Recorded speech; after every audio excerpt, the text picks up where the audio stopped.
एक बार महाराज कृष्णदेव राय के मन में एक विशाल शिवालय बनवाने की इच्छा उपजी। उन्होंने मंत्री को बुलाकर आदेश दिया कि शिवालय के लिए कोई उपयुक्त स्थान खोजा जाए। इसके लिए मंत्री ने नगर के समीपवर्ती जंगल के एक भूखंड को चुना। तुरंत ही उस स्थान की सफाई का कार्य प्रारंभ हो गया। जब उस स्थान की सफाई की जाने वाली थी तो वहाँ किसी पुराने शिवालय के खंडहर मिले, जिनकी खुदाई करने पर वहाँ से भगवान शंकर की सोने की एक आदमकद प्रतिमा मिली। सोने की उस ठोस मूर्ति को देखकर मंत्री के मन में लालच आ गया और उसने उसे उठवाकर चुपचाप अपने घर पहुंचवा दिया।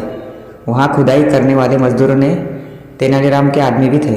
उन्होंने इस बात की इतिल्ला तुरंत ही तेनालीराम को दे दी। वो सुनकर तेनालीराम चुप रहा और मौके का इंतजार करने लगा। उधर भूमि पूजन के बाद शिवालय का निर्माण कार्य शुरू हो गया। एक दिन दरबार लगा हुआ था। तभी महाराज ने एकाएक दरबारियों से पूछा कि भगवान की कैसी मूर्ति बनवाई जाए। दरबारी अपनी अपनी राय देने लगे। महाराज कुछ तय नहीं कर पाए और बात दूसरे दिन के लिए टल गई। दूसरे दिन जब दरबार लगा तो दरबार में एक जटाजूटधारी सन्यासी ने प्रवेश किया। महाराज ने सिंहासन से उठकर उसका स्वागत सम्मान सहित आसन दिया। राजन, सिंहासन पर न बैठकर सन्यासी बोले, मैं आपकी चिंता का निवारण करने भगवान शिव के आदेश पर यहाँ उपस्थित हुआ हूँ और आपके लिए उनका संदेश लाया हूँ। भगवान शिव का संदेश? महाराज रोमांचित से हो उठे। यथाशीघ्र बताइए ऋषिवर, कक्षा संदेश भेजा है भगवान शिव ने। राजन, मंदिर के लिए भगवान शंकर ने स्वयं अपनी स्वर्ण निर्मित आदमकद प्रतिमा भेज दी है और इस समय वह मंत्री जी के घर पर रखी है। उसे वहां से उठवाकर मंदिर में प्रतिष्ठित कर दो।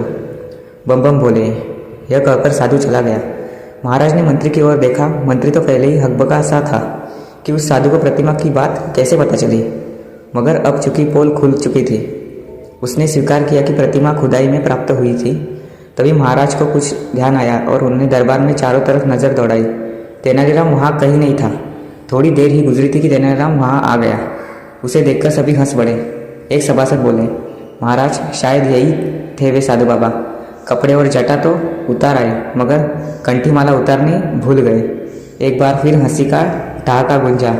अब मंदिर निर्माण का कार्य तेनालीराम की देखरेख में होगा, महाराज ने घोषणा की। धन्यवाद।